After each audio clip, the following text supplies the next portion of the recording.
Hey everybody, welcome back to the channel. Steven here, Northwest Small Batch Brewing. It is time for a brew day, and I haven't made this one for several years, and I wanted to do it again because it's going to be that time of year. It's going to be ready in a few months here.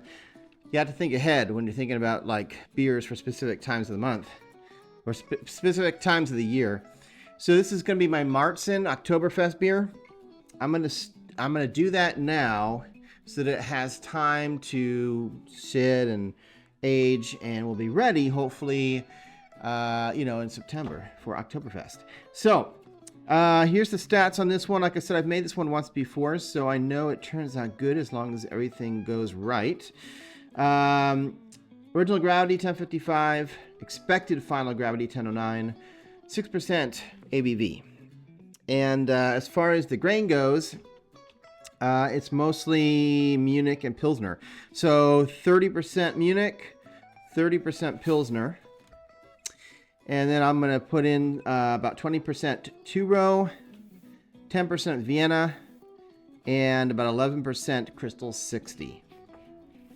Going to take all that, weigh it out, stick it in a bucket, mill it up, and be good to go.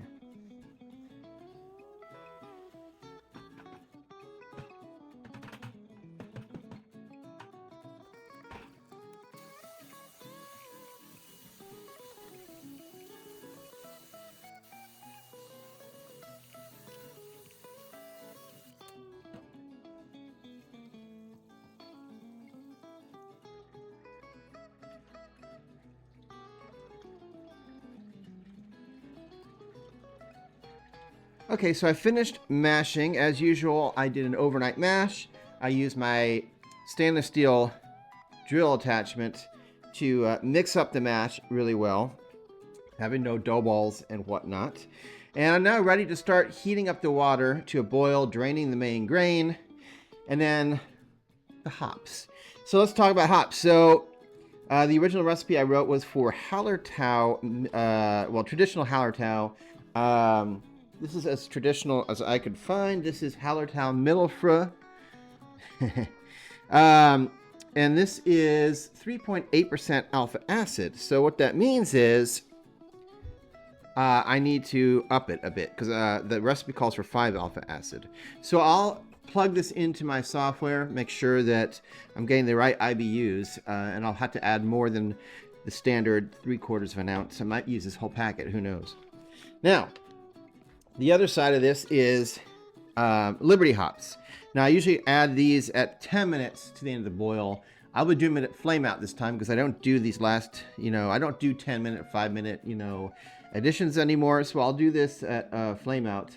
But I couldn't find Liberty hops. They were sold out. So this is a good substitute. This is Mount Hood hops.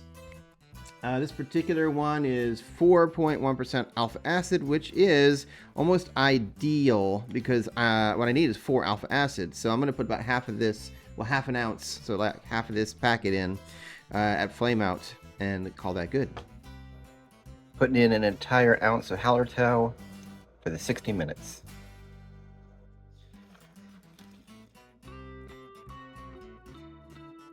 Whirlfloc going in, Whirlfloc for the homies. Whirlfloc. Flame out edition. Okay, so here's where I'm at. I did end up using the entire 1 ounce of Hallertau because the alpha acid was lower than my recipe initially called for. So in order to get the IBUs I need, I put that in my calculator and I needed the whole packet. And then for the Mount Hood hops, which again replaced the original Liberty that I had in this recipe, I just used, they were fine with alpha acid, so I used the called for half an ounce. Put a Whirlfloc in about 10 minutes before the end of the boil. And I did the late addition, by the way, for the Mount Hood hops. So I probably waited till it was about 180, 190 degrees. I don't know, something like that. Left them in for, 15 minutes, 20 minutes. I'm doing an overnight chill, so I wrapped it up after I got my readings, and it's going to sit there until tomorrow morning. at which point I will chill it down a little bit more because it is summertime, but I can do that in my fermentation chamber. And so until then, I will tell you, I hit my numbers here. So I was expecting 1055, I got 1057. 2 points higher. I could have watered it down a little bit more, but when you get that close, it's difficult to dial it in that much. So within a point or two, I'm fine. I'm fine with that. It'll be a little over 6% probably, depending on what the final gravity is. So see you in the morning. Well, good morning. It is time to transfer the beer. It has been chilling overnight. So I'm going to go ahead and transfer it. I'll use the pump on my system to move it into my fermenter. I have pretty much started using nothing but the all-rounder fermenter. I really love, it's great. It's great for me. You can pressure ferment in it, large enough to not really worry about any blow off. I like it. Anyway, so I'm also going to be adding at this time yeast nutrient. I like to add it into the fermenter, not into the actual kettle during the boil. I feel like you get more of it, you don't lose any of it, because if there's anything left behind in the kettle, you're not getting all the use out of that nutrient. And I'm going to use my favorite tool, my drill paddle. This is a little different one. It has fins that flip out. I'm going to use that to aerate the wort for about 3 minutes. And then it goes into my fermentation chamber, aka my chest freezer. I need to get it down to about 55 degrees Fahrenheit so that I can pitch it. And I am planning on using Fermentis S23 lager yeast. That is a German lager yeast, which is perfect for a Marzen. And then we forget it. We set it and we forget it. That's it, right? So I will see you in about a month. S23 going in for the Marzen.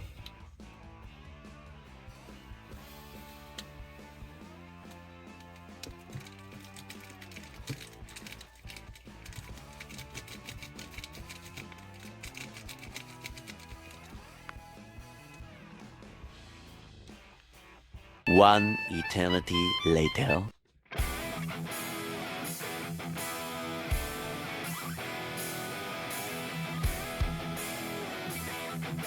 All right, you made it. You're here. Martzen 2025.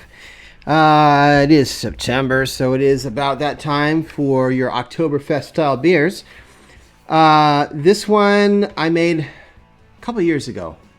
I came up with this recipe and I liked it. I originally made it, and so I'm hoping that I have a similar result here. I'm just looking at the fine details. So original gravity was supposed to be 1055 on the recipe. I ended at 1057. This is homebrewing. I'm not going to worry about a couple points. Final gravity ended at 1007. I was expecting 1009. That makes up some of the extra at the beginning. That's because I mash at a slightly lower temperature than usual, so I get a little drier beer at the end anyway. So instead of a 6%, I have a 6.8% beer. Everything else worked fine. Simple beer, simple grain bill are often the best. The head retention on this, by the way, you might be looking at this going, what the heck? I used a frozen frosty mug, and if you don't know, frozen mugs retain head retention like crazy. And so when I pour this with a regular non-frozen glass, it's just a normal head retention on it. It's crazy how much it sticks around when the glass is actually cold. Anyway, the color looks right. It is hot and humid here right now, so I can't help the condensation on the glass. I apologize, but the color looks right. Head retention looks good. Got a little something here in my glass, trying to get whatever. Don't matter. Malty. Not a lot of hops. Maybe a little sweetness on it too. Sweet malt is basically what you get on the aroma.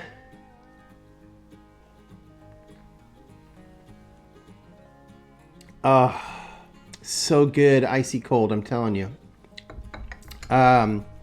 Yeah, no off flavors. This is fantastic. This is probably one of my best beers that I've ever come up with.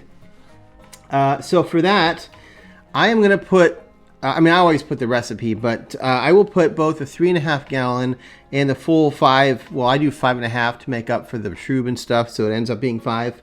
Anyway, I'll put both, you know, recipes, batch sizes in the notes this time, hoping that someone out there will make this. If you're looking to make a Oktoberfest beer, it won't be ready for Oktoberfest by now, but that's fine. It don't matter. I would drink this any time of the year.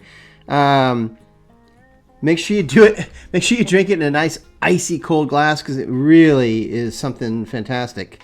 But I'd love to see if somebody else makes it, what they think of my recipe, because I think this really turns out well. This is the second time I've made it, and both times it's a winner. So at any rate, thanks for stopping by, watching the whole video. I'll be back another week with another video of some sorts, and until then, keep on brewing. Cheers.